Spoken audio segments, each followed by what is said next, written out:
Hey everybody, it's David Arthur.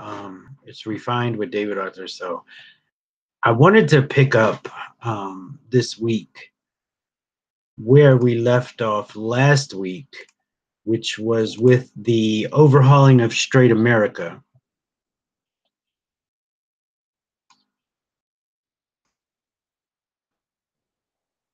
Okay.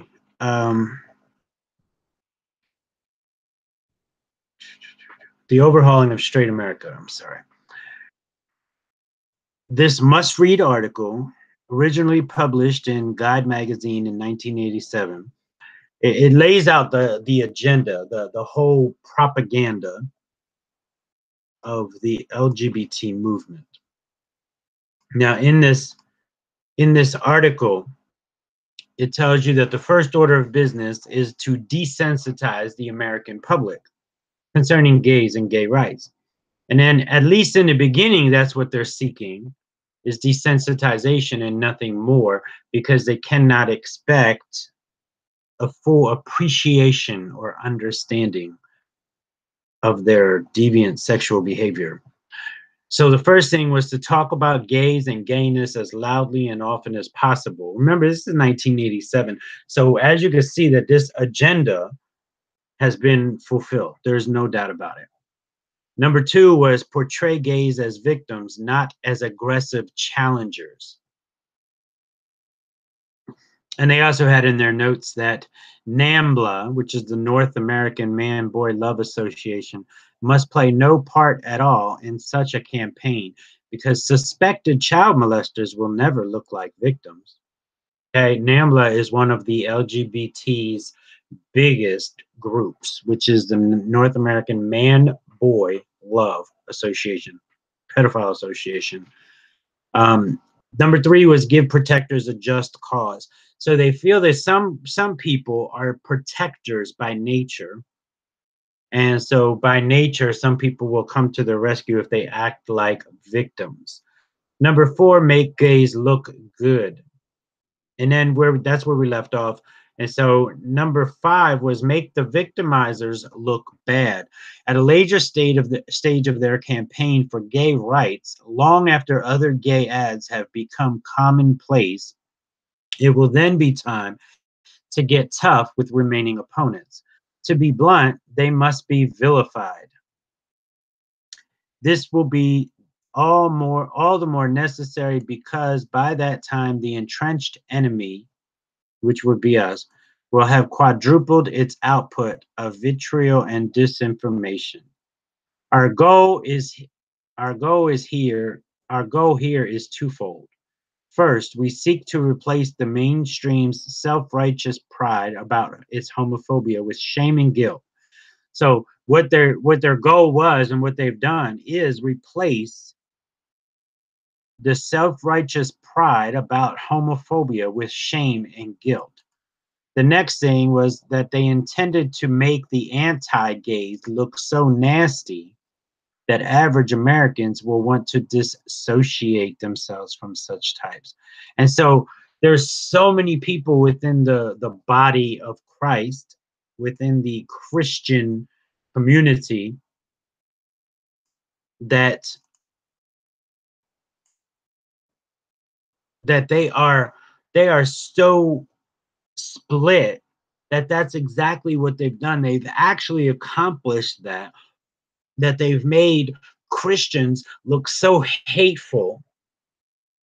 They've made them look so prejudiced and so discriminatory, which discrimination is not a bad thing if you look up the original definition. But they've made Christians look so nasty and terrible that even some Christians and some other people who aren't Christians don't want nothing to do with them because they feel that they're being hateful or judgmental. And so let's go back to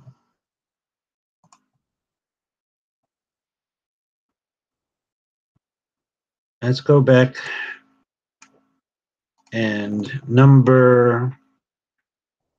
let's stay at number 5. The public should be shown images of ranting homophobes whose secondary traits and beliefs disgust Middle America. These images might include the Ku Klux Klan demanding that gays be burned alive or castrated, bigoted Southern ministers drooling with hysterical hatred to a degree that looks both comical and deranged, menacing punks, thugs, and convicts speaking coolly about the quote unquote fags they have killed or would like to kill. A tour of Nazi concentration camps where homosexuals were tortured and gassed. See, these are the images that they wanted to present to the average American in breaking down that barrier, that wall of of people thinking it was a detestable mental disorder to saying, oh, those poor people. And so this is what they've already done. Number 6, solicit funds. The buck stops here. Any massive campaign of this kind would require unprecedented expenditures for months or even years, an unprecedented fundraising drive. They've got that with demons like George Soros and this other guy, I forget his name, Tim or Will somebody. They've got that. They've got so many homosexuals with the money that are willing to fund their movement. Number 7, getting on the air, or you can't get there from here. Without access to TV, radio, and the mainstream press, there will be no campaign. They have completely and totally infiltrated Hollywood and the television and movies and all mainstream press. They've infiltrated everything, and so we can see that even though this was 1987, that this has already taken place. Visual stage 1, you really ought to be in pictures. As for television and radio, a more elaborate plan may be needed to break the ice. For openers, naturally, we must continue to encourage the appearance of favorable gay characters in films and TV shows. Visual stage 2, peekaboo advertising. At this point, the gay community has its foot in the door, and it is time to ask the networks to accept gay sponsorship of certain ads and shows. Timing is critical. The request must be made immediately after our national political ads disappear. Failing that, we should request sponsorship the next time one of the networks struts its broad-mindedness by televising a film or show with gay characters or themes. Visual stage 3, roll out the big guns. By this point, our salami tactics will have carved out, slice by slice, a large portion of access to the mainstream media. So what then? It would finally be time to bring gay ads out of the closet. The time is now. We have sketched out here a blueprint for transforming the social values of straight America. Transforming the social values of straight America. The word says, be not, oh man, be not conformed to this world. Lord have mercy. At the core of our program is a media campaign to change the way the average citizens view homosexuality. This is what they've done. And let us repeat, time may be running out. The AIDS epidemic is sparking anger and fear in the heartland of straight America. They know, this movement knows that this is, that AIDS, if you look at the 1972 gay rights platform that I shared last week and in links on my Facebook page and on the website, you will find that they actually demand a cure for AIDS, when the cure for AIDS is to just stop spreading it. Stop going out and spreading it and intentionally giving it to people. Stop doing it. That's a cure. I want to share some items. I've been doing some research this week, and I have to tell you that during this research, I had to stop. I had to go and take time to pray and to just relax and just really get those visions and those words and these things out of my head, because some of it's just scary. And I prayed on whether or not I was going to show them. Now they are scheduled as posts on the Facebook page all day tomorrow. That is what we'll be posting, all kinds of things about knowing the enemy. Tim says, I thought feeling uncomfortable around gays was a flaw. Now I know it was the Holy Spirit. Wow. I cannot believe the work the enemy put into this. Amen. This has been an agenda, Tim, for a long, long time, a very long time, believe me. So I want to share these images, but I want to tell you that this is real, people, and this is what's going on. Now, if you want to offer up your children and your grandchildren to these predators, then you go ahead and do so. But when something happens to them, don't scream how you want justice. You allowed it to happen.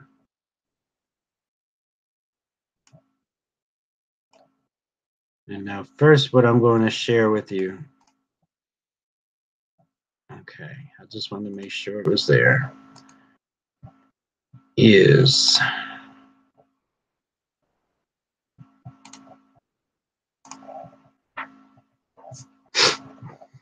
now this came from,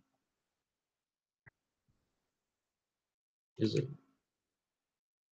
I'm just trying to make sure that it is posting, it is showing, because it is not. It is only showing. All right, I'm just trying to figure out how to show these to you. Okay, let's see what I gotta do. I have to open each one individually as a window. So these images, as disturbing as they are from real threads and real forums on the internet, where people are really sticking up for and promoting and defending these acts. And so I'm going to share with you some of these acts.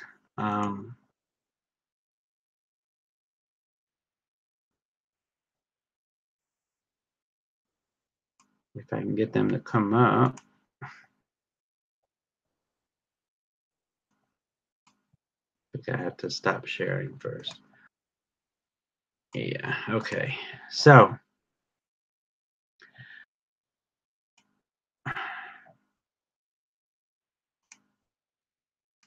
all right, I'm just trying to figure something out that I probably should have figured out earlier, but I didn't. So, what I will do is leave that for another time. So, I want to go over what this movement, the LGBTP for pedophile movement, what they're doing, and what we have to do. Because right now, what we have to do is we have to find a way to speak about these things. You know, just like in their agenda, they said to speak about gays and gayness everywhere and as loud as possible. We have to speak about the dangers and the horror of this movement.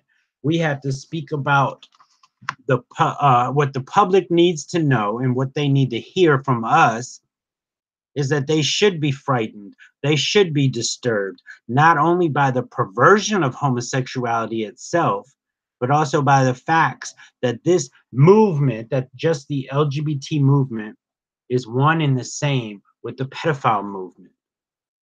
That although not every single person that is ensnared by the homosexual movement engages in pedophilia, they see it, they know about it, and they're a victim of it, or they will do it. Just let them get older. These are just facts. I know these facts because I've been there.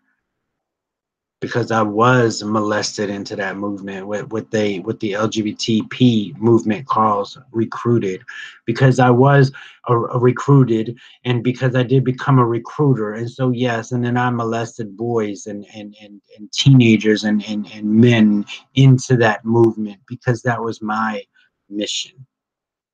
When I was an agent of the enemy, that was my mission. My mission was recruiting them and infecting them with HIV, because I was HIV since I was 14 years old. So we need to make the public aware. All the people that don't know, we need to make them aware that this movement is focused on children in every aspect. That's what's going on in public. Wherever children or youth gather, this movement wants access. And if that doesn't tell you something, then I don't know what will.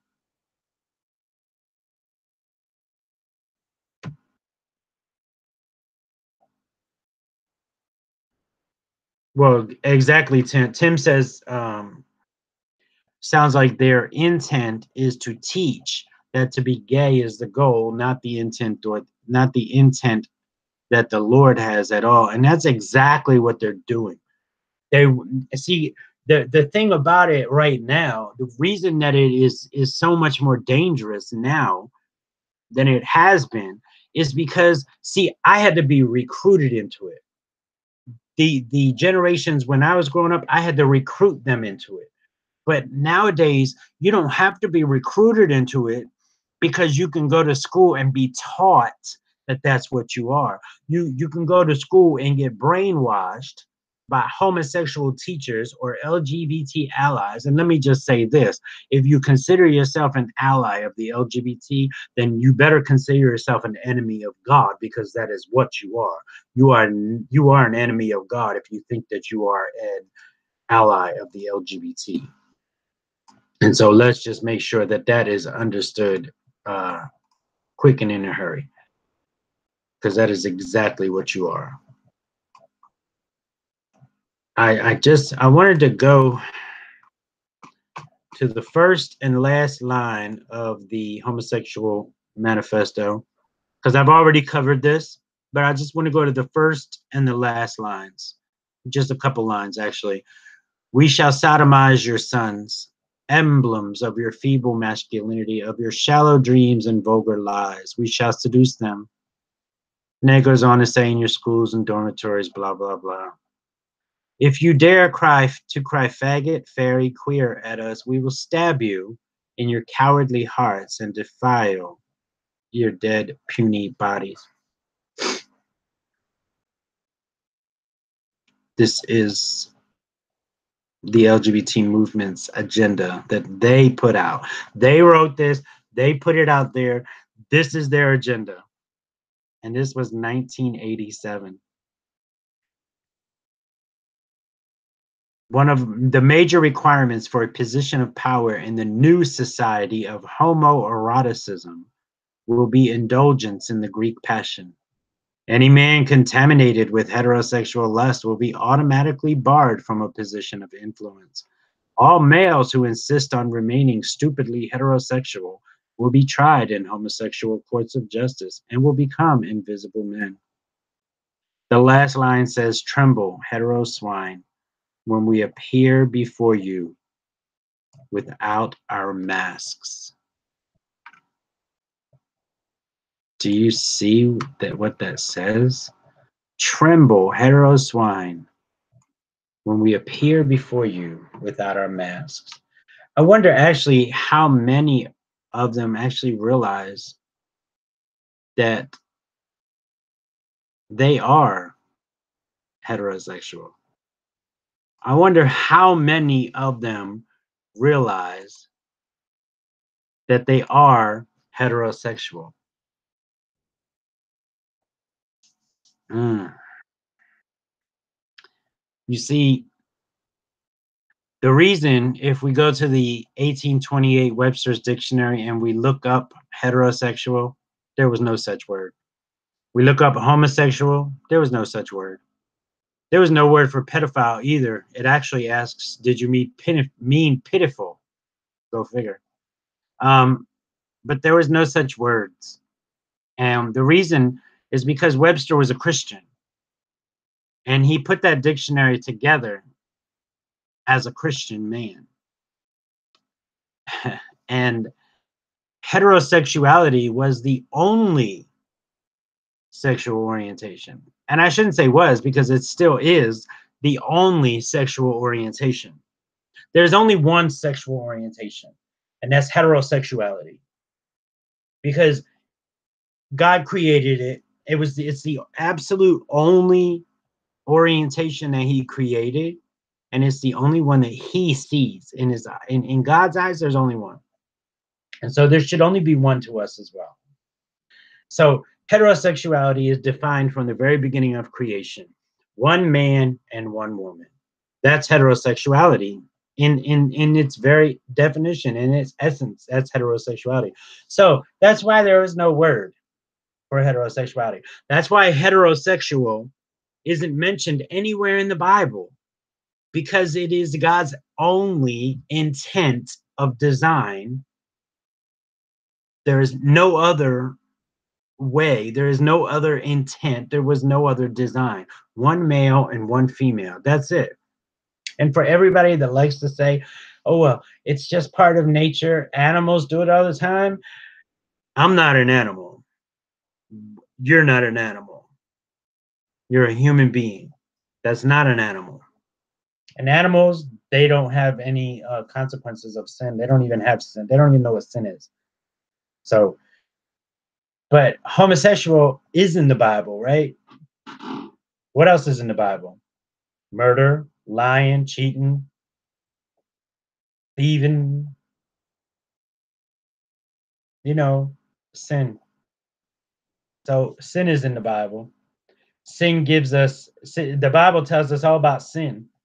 And since the Bible tells us about homosexuality more than once, it's telling us about sin. It's so simple. We don't need to know the science, if there is any science behind homosexuality, because even the homosexual science who said that there was a gay gene has since said that he lied, and there is no gay gene. He just wanted to make people think there was a gay gene. So, but we don't need to know the science behind homosexuality, because it's sin. Plain and simple, it's sin. It's not a lifestyle, it's a death style. It's not a community, it's a movement. The only thing about it is it's not normal sin. And I say this because now, and I'm not saying it's any greater or any less than, because I don't want to get into that discussion with people. But what I am saying is that it's not normal sin. Because see, murderers, they don't they ask for forgiveness. You catch a thief red-handed, and I'm telling you right now, he's going to repent and want forgiveness. A man that's cheating on his wife, he hides away in a seedy hotel because of his own convictions of what's right and what's wrong. The covetous know that it's wrong to covetous, know that it's wrong to be covetous, to covet. Liars know that it's wrong to lie.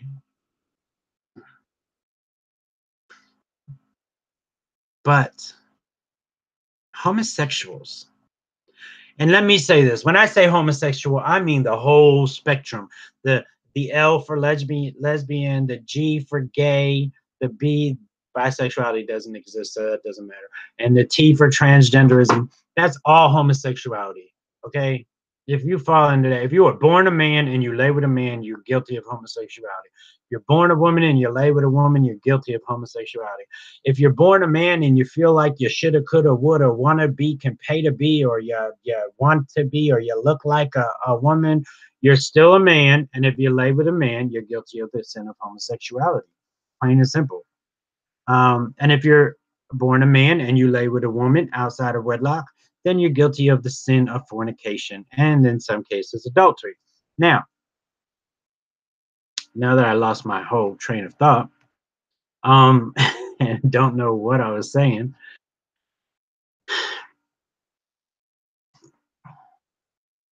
Homosexuals want everybody to say that what they're doing is okay, that their deeds, their deviant sexual behavior is all right. And specifically, they want Christians to say that God is wrong and the Bible is wrong and that their deeds are righteous. That's where the issue comes in. Because see, folks, those who are guilty of sin know they're doing something wrong. Okay? They don't teach you in school how to murder. They don't teach you in school how to suck on a crack pipe. They don't teach you in school how to down a bottle of vodka, how to shoot up, how to stick a needle in your arm, where to get it just right, or how to shoot up between your toes so you're nobody will know that you're shooting up. They don't teach you this stuff in school, but they're teaching them how to be homosexual in school. They're teaching your children and your grandchildren that if they have confusion, if they are not comfortable with their bodies, that they were born in the wrong body and God made a mistake. But it's okay because we can put you on puberty blockers and hormones and we can help you change because this is what you were meant to be. And this is what they're telling your children. This is what they're telling your grandchildren. Do you know that if a little boy says something to his teacher about maybe he says he wore mommy's shoes, that the teacher can tell him he's transgender. The teacher can also call in an outside LGBT activist, an adult, a homosexual adult, called him into the school. Now, and this person doesn't even have to have any degrees or training with children, but there just have to be an activist for this movement. But the school can call them into their children. That person can meet with your child or your grandchild alone, and you don't even have to know about it. What say you now?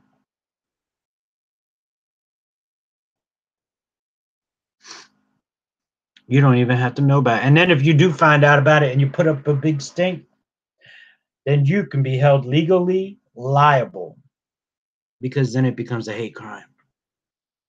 I don't know how many of you want your children and your grandchildren or your nieces and nephews or your brothers and sisters being alone with a predator, hearing about their confusions, their fantasies, opening up to them. I mean, you know what? I heard it the other day and it was good. It was really good. And it was plain and it was real. And the guy said, I believe it was Jared. Jared said, if you send your kids to public school, then you don't love your kids. And I'm in agreement with that. Because if you claim to be a Christian, if you claim to love the word of God,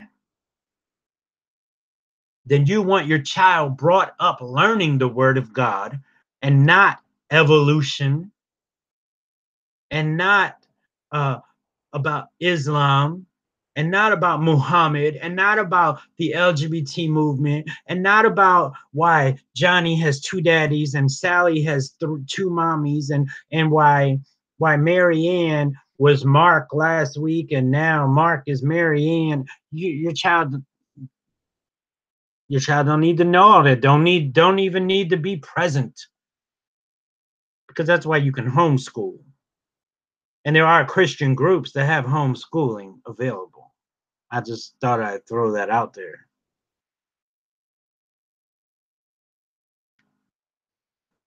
Mm. You know, mm, I do this. The only reason, not the only reason, but one of the main reasons that keeps me going is the fact that I know that there are children out there who are going to be preyed upon and who are being preyed upon right in their own schools, right where their parents put them on the bus. I mean, the parents, even in some cases, bring them to school. They drop them off at the front door. Say, go on, honey, go on. But is this what you want for your children? Is this the kind of confusion that you want put in your children's minds when God calls us to train them up according to His word, according to His will, His way, the only way?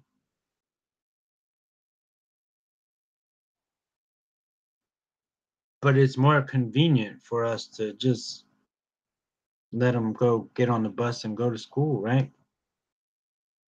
I mean, then we don't have to put in the extra time with them, and we don't have to be around them that much, and we can have time so we can have a better,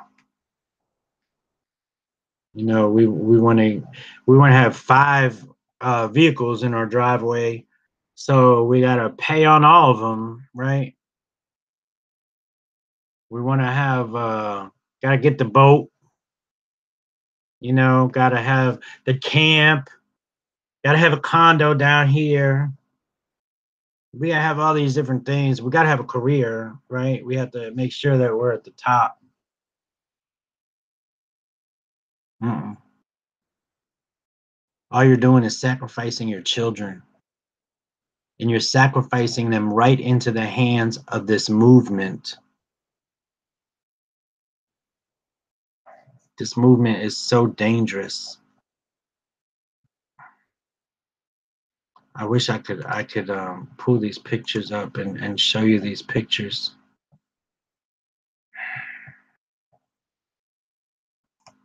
They'll be posted all day tomorrow on my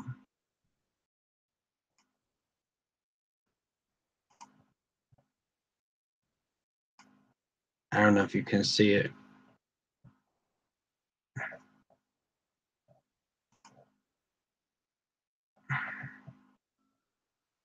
No.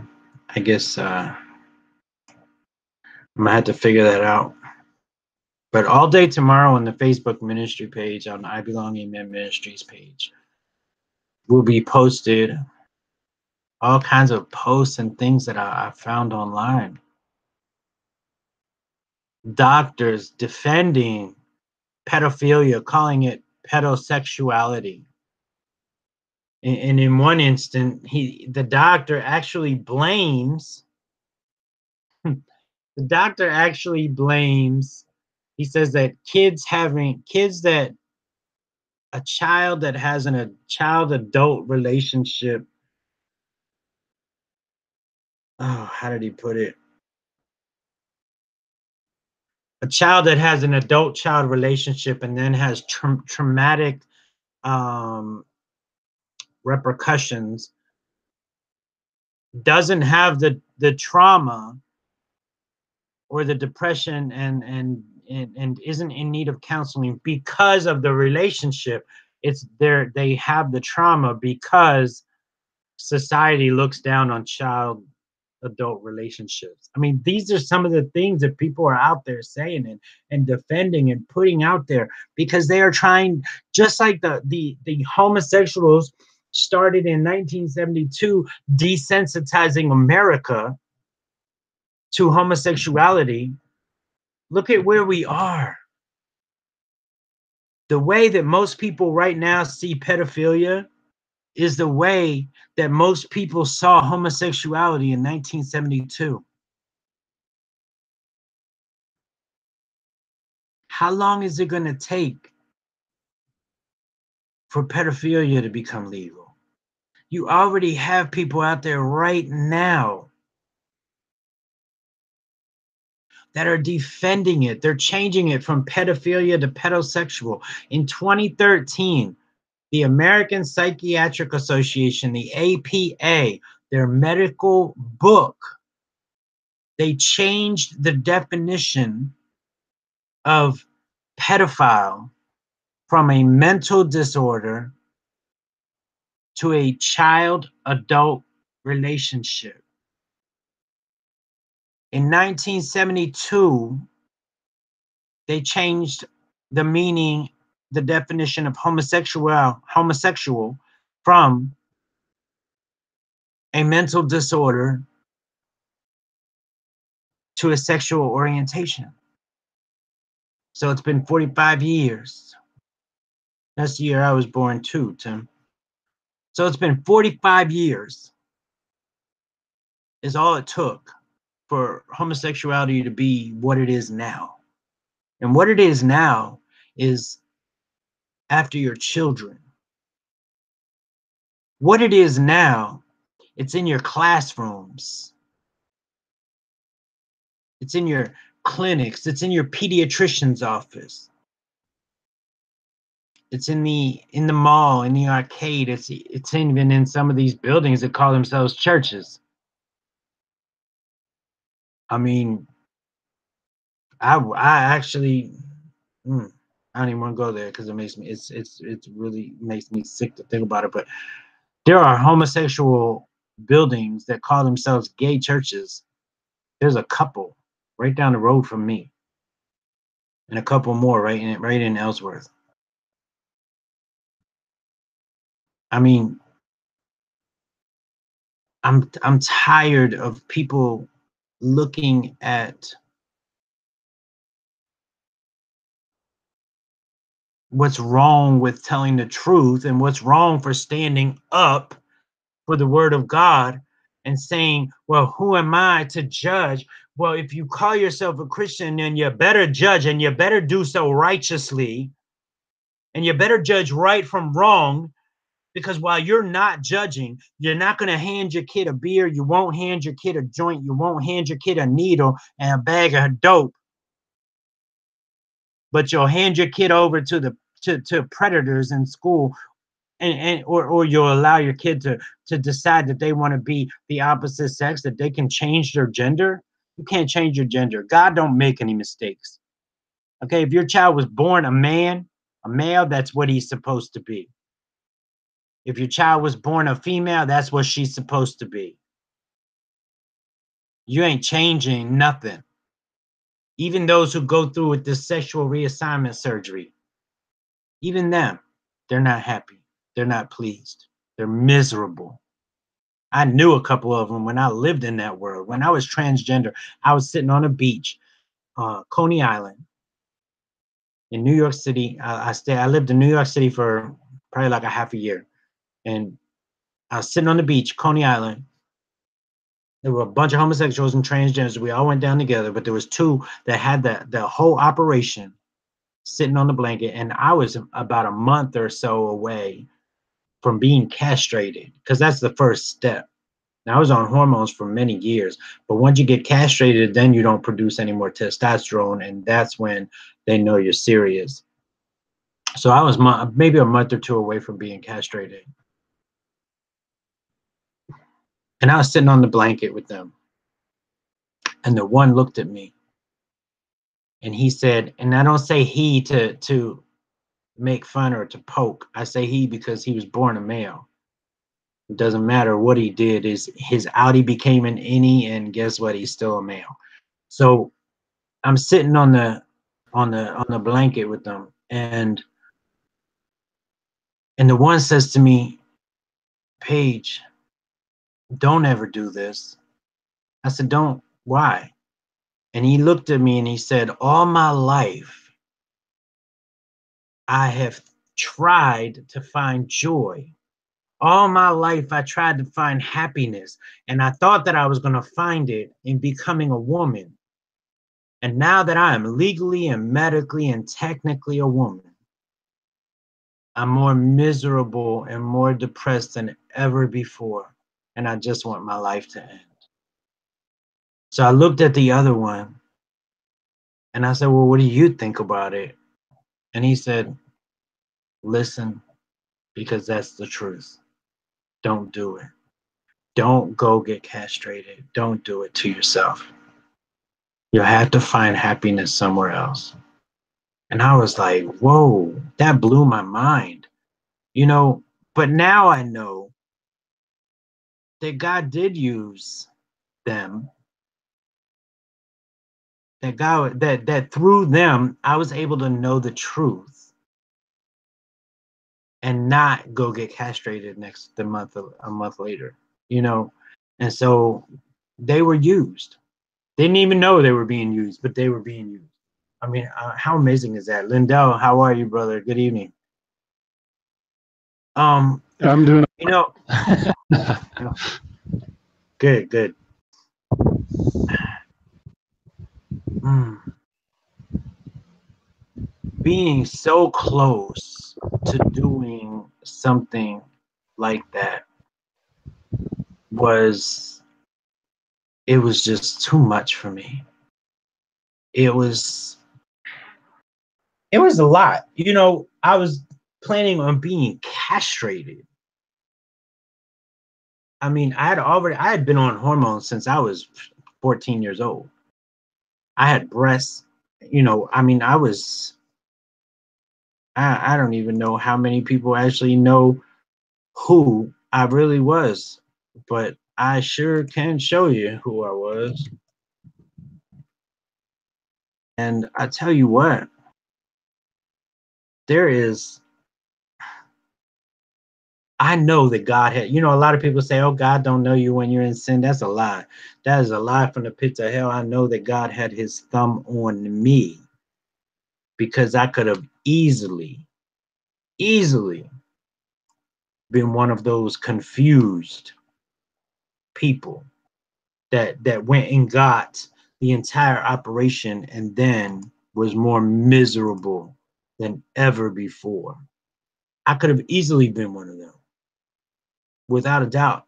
I was months away, a month, maybe two at the most, but at least a month away from being castrated, of being no more who and what I was created to be. You know, I mean, that's a big deal. And so I just thank God that he actually allowed me to allow them to that he used them to speak to me, that he allowed me to receive that truth, that I wouldn't have to go do that, because I knew there was something more. I knew there was more the whole time I lived in that darkness. The same way that I always wanted attention. Now it's all I sought was attention, attention, attention. I knew that what I was doing was wrong. And you know what? I would have physically and verbally attacked people. I have physically and verbally attacked people just to prove how happy I was. That right there should tell most people that there is no joy, there is no peace, there's no happiness. There's pride in your sin. And when there's pride in your sin, then you'll put on the fake smile, you'll put on the airs, So you'll show happy. everybody what you have. You'll show everybody what you can do and what you're about, but you won't admit that you're wrong. And that's where a lot of homosexuals right now are stuck at, because you don't want to admit that you're wrong. You don't want to sit down and say, I was wrong and this is not the way. and I am not happy. And this is not what I want to do. And this is a miserable, lonely existence. That's what you don't want to say. But see, I know that it's a lonely, miserable existence. I know that living in that world, that you're seeking the affirmation and confirmation of people and places and things, and you're looking for it in that bottle, you're looking for it in the next line, in the next pipe you're gonna smoke, in the next joint, in the next back seat, in the next alleyway, the next hotel room, the next nightclub, the next glass, whatever. But that's not where you're gonna find it. Because the only freedom that you're gonna find is found in Jesus. And I tell you right now that all of the joy, all of the peace, and all the happiness that you're looking for, you will never find it in the places you're looking for it.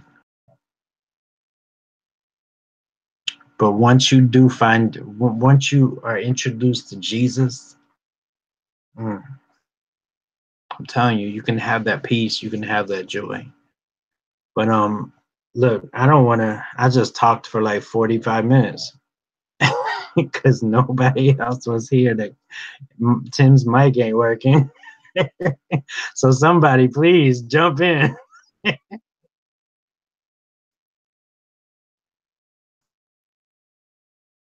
Sorry, I just saw that you were on and joined.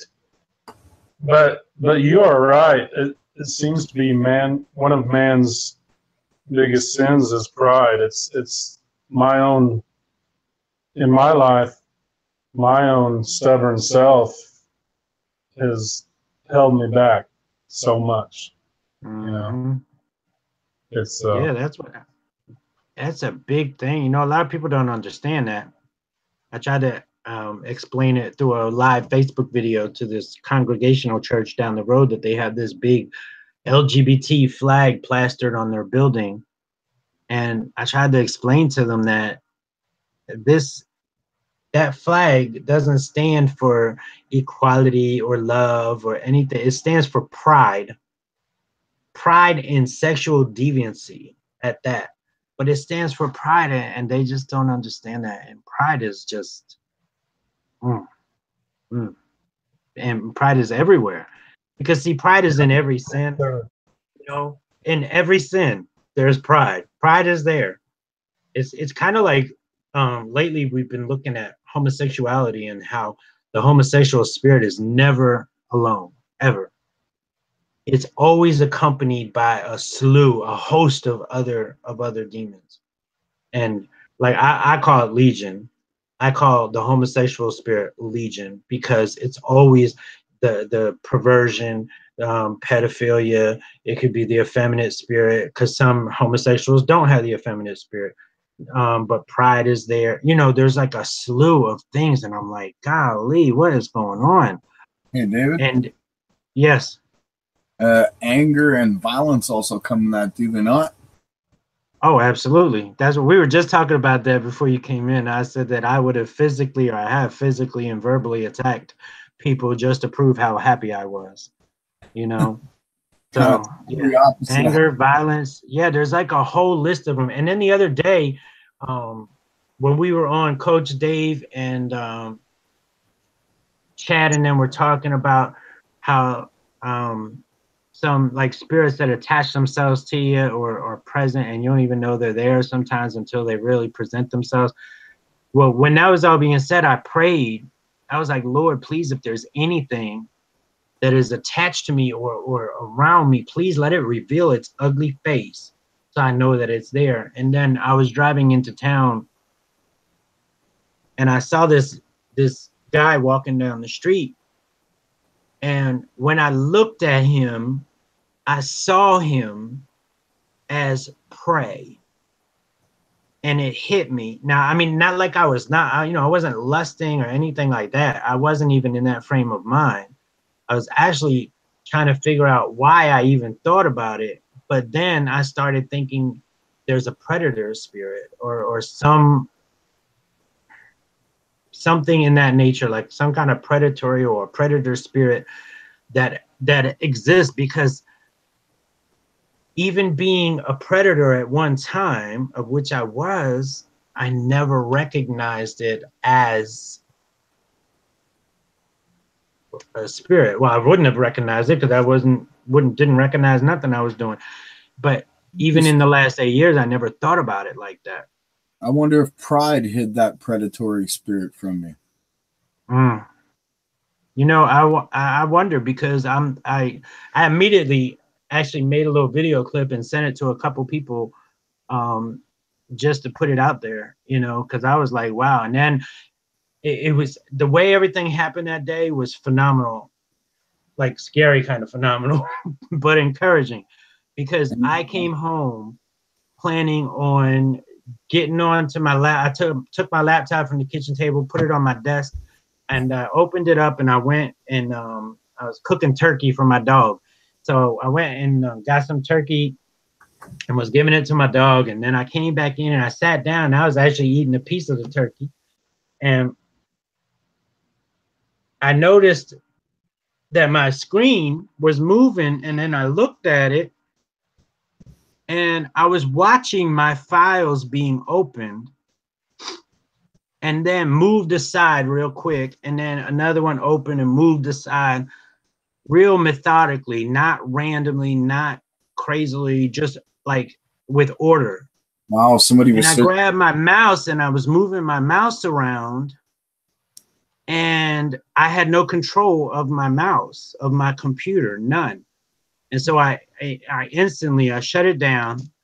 I flipped it over. I took the battery out, and I waited a little while, and I was like, just thinking about, like, what the heck was that? So then I put the battery in. I tried to power up, and nothing would happen. I kept getting this blue error screen. I was like, what?